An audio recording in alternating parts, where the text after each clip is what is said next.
Ertalab tongi sizning yuborgan tabrikingiz bo'lsa kerak. Boringizga shukr, kuningiz yaxshi o'tsin. Albatta. Studiyamizda mehmonimiz bor. Navbatdagi mehmon bilan tanishtiramiz. Demak, o'ziga xos bo'lgan ovozi bilan muxlislar e'tiborini qozonib kelayotgan yosh ijodkor Sehrojbek G'ulobov bo'ladilar. Sehroj, bilmayman, oldingi dasturlarimizda ham so'raganmanmi, yo'qmi? Ismingiz haqida so'raganmizmi? Sehroj, nega Sehroj deb ism qo'yishgan? Avvalambor assalomu alaykum aziz teletomoshabinlar, do'stlar. Barchangizga xayrli tong deyman. Boshlagan kuningiz xayrli, mazmunli bo'lsin. Ismimning ma'nosi Sehroj, har qanday sirlarni och. Shunday ma'noda. Anaha. Bilib olganimiz yaxshi bo'ldi. Yaxshi bo'ldi. Mana sizdan oldin biz jurnalist bilan suhbatlashdik. Asosiy tanqid degan bir suhbatlar ham bo'ldi. Sizni tanqid, eng qattiq tanqidni siz kimdan eshitgansiz? Ustozimizdan eshitganmiz, ota-onamizdan eshitganmiz.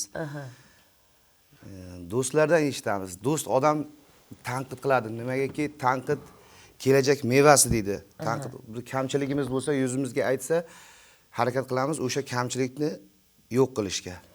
Yaxshi qo'shiq yoki yaxshi ijro rol bo'lsa, tabiiy inson yig'laydi. Sizni shunday yig'latgan qo'shiq yoki rol bormi? Yig'latgan qo'shiqlar bor. Qo'shiqlarga yig'layman. Dardi bor inson baribir. Demak, ana shu qo'shiq dard bor. Ana shu qo'shiq demak qalbdan aytilgan. Shunday. Qalbdan aytilgan qo'shiq qalbga ko'chadi. Agar u qalbdan aytilmasa, yig'lamaysam, kulmaysam, hech qanaqa his tuyg'uni ham o'tkazmaysiz. San'atda talant muhimmi yoki mehnat? Talant. Talant bu, mehnat bo'lmasa, talant ikkalasi ham birgalikda bo'lishi kerak. Mehnat qilgan bilan talanti bo'lmasa hech natijasi bo'lmaydi. Talant bo'lsa, mehnat qilsa nimadir chiqadi. Talant nima o'zi sizningcha? O'sha mehnat natijasida shakllanadigan jarayon emasmi? Har bir ishda bir talantli bo'ladi. Masalan, musiqa sohasida bo'ladigan bo'lsa, Xudo shuni yo'q turgan bo'lsa, shu talantni bergan bo'lsa, bir qo'shiq yarata oladi. Yoki she'r yoza oladi. Uni Alloh shu talantni bergan. Gohida san'atkorlarni ko'rib qolamiz ijtimoiy tarmoqlarda. Muxlislardan sal qochadi yoki o'zlarini atrofiga haligi nima deydi, qo'riqchilarni oladi. O'zlari ijtimoiy tarmoqlardagi berilgan savollarga javob bermaydi. Men buni bilasizmi, qanaqa qabul qilaman? Muxlislardan charchagan. Umuman muxlis san'atkorni charchatishi mumkinmi? Balkim shunaqa holat bo'lgandir davlatda. Yo'q, men mumkin emas deb o'ylayman. Navorot shu muxlislardan kuch olamiz biz. Qo'llab tursa, masalan, yaxshi fikrlar bo'ladi. Qo'shingizni eshitdim, yo internet tarmoqlarida ko'rdim, ko'rib xursand bo'ldim, chiroyli qo'shiq bo'libdi. Ijoddan charchadim, qancha yaxshi gaplar eshitaversak, biz ijod qilishimizga yana ham turtki bo'ladi, ilhom keladi. Bu masalaning bir tarafi, aynan yaxshi gaplar, ijobiy fikrlar haqida gap ketyapti sizning o'sha fikrlaringizda, lekin tanqidiy yondashuv, o'sha ijodingizga bo'lgan tanqidiy yondashuv yoki ijodingizga bo'lgan o'sha tushunmasligi natijasida yoki boshqa salbiy tushunchalar sizga qanday ta'sir qiladi? Aynan savolning mazmun mohiyati shundan iborat. Berilgan tanqidlari o'rinli bo'lsa, men uni yo'qotaman. To'g'ri qabul qilaman. Kamchilikni to'g'ri qabul qilaman. Endi san'atni tushunmasdan turib ham ular tanqid qilishi mumkin. Maslahat qilib ko'raman. Shunaqa fikr bo'ldi, to'g'rimi, noto'g'rimi? Deyman, savolini aytadi. Javobini aytaman, ammo yo'q, noto'g'ri deydi. Umuman san'atkor jamiyatga nimasi bilan kerak? Jamiyatga shu chiroyli qo'shiqlar yaratib, xalqimizni ko'nglini olib, xursand qilish kerak. Tarbiyaviy qo'shiqlar yaratish kerak. Deylaman, agar olaman desa, qo'shiqdan ham ko'p tarbiya, ko'p yaxshiliklarni olsa bo'ladi. Tarbiyaviy qo'shiqlar bor. Bu uchun ham qo'shiqni eshita bilish kerak, tushuna bilish kerak. Ijod qilish uchun ijodkorga dard kerak degan fikrga qo'shilasizmi? Qo'shilaman. Avval o'zida dard bilan yozilgan qo'shiq baribir boshqacha chiqadi. Dardli chiqadi-da.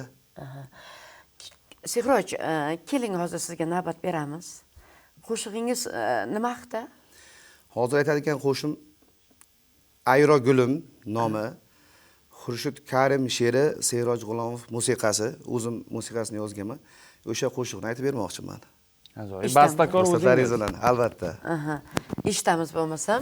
Birgalikda tinglaymiz aziz teletomoshabinlar.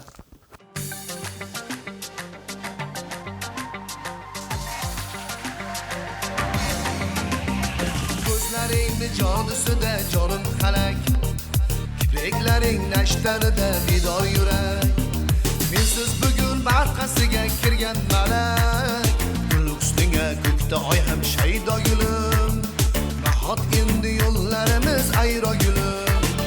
Sevgi yolg'on, muhabbat bir cho'pchak ekan. Oxir Zuhro, Layla, Majnun ertak ekan. Ishq bog'ida ayolimga kirdi tikan. Hijronlari yo'llarimda paydo gulim. Nahot endi yo'llarimiz ayro gulim. Gulum, gulum, gulum, ayro gulim. Nahot endi yo'llarimiz ayro gulim. Gulum, gulum, gulum, ayro gulim. Nahot endi yo'llarimiz ayro gulim.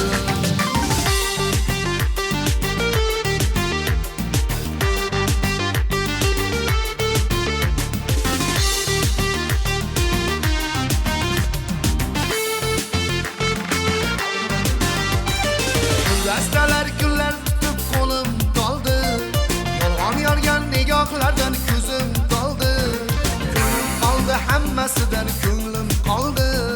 Ko'z yoshlarim ko'zlarimda daryo gulim. Nahot endi yo'llarimiz ayro gulim. Ketar bo'lsang yuragimni yulib ketgan.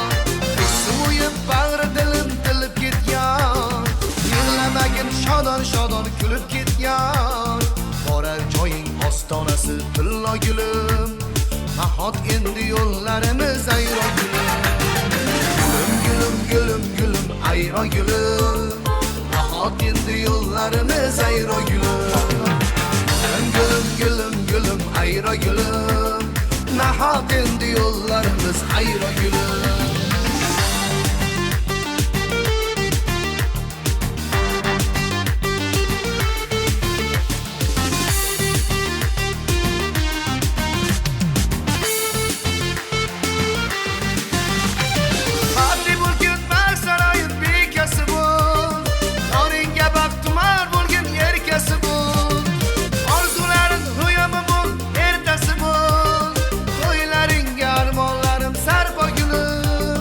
Nahot endi yo'llarimiz ayro gulim. Gulum, gulum, gulum, ayro gulim. Nahot endi yo'llarimiz ayro gulim. Gulum, gulum, gulum, ayro gulim. Nahot endi yo'llarimiz ayro gulim. Nahot endi yo'llarimiz ayro gulim. Ofarin, Sehrojbek G'ulomov. Sehrojbek, mashhurlik san'atkorni o'zgartiradimi?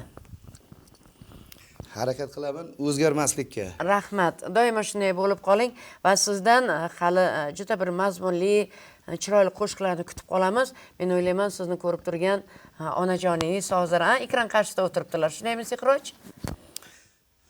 Oila a'zolarim Hammasi qarab turishdi. turishdi. Hammaga salom yo'llaymiz. Sog' salomat bo'lsinlar. Barcha taniganlarga, mahalladoshlarimga, hammasiga salom yo'llayman. Salomat bo'lsinlar hammasi. Rahmat. Ijodingizga yanada ulkan muvaffaqiyatlar tilab qolamiz. Rahmat. Sog' salomat bo'ling. Bizda esa lavha bor. Ertaga 9-may xotira va qadrlash kuni ijodkorlar uchun har qanday tadbir, har qanday bayram oldinroq boshlanadi. Navbatdagi lavha ham aynan shu mavzuga yaqinroq. Demak, birgalikda tomosha qilamiz.